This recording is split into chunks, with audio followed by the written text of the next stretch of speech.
اعوذ باللہ من الشیطان الرجیم، پناہ مانگتا ہوں میں اللہ کی شیطان مردود سے۔ فذکر انما انت مذکر، اب اے پیغمبر تم نصیحت کیے جاؤ، تم تو بس نصیحت کرنے والے ہو، لست علیہم بمسیطر، آپ کو ان پر زبردستی کرنے کے لیے مسلط نہیں کیا گیا،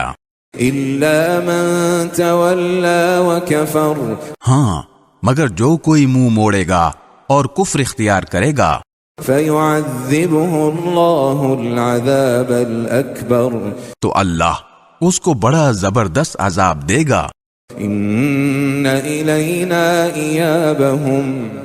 یقین جانو ان سب کو ہمارے پاس ہی لوٹ کر آنا ہے، ثم ان علینا حسابہم، پھر یقیناً ان کا حساب لینا ہمارے ذمے ہے۔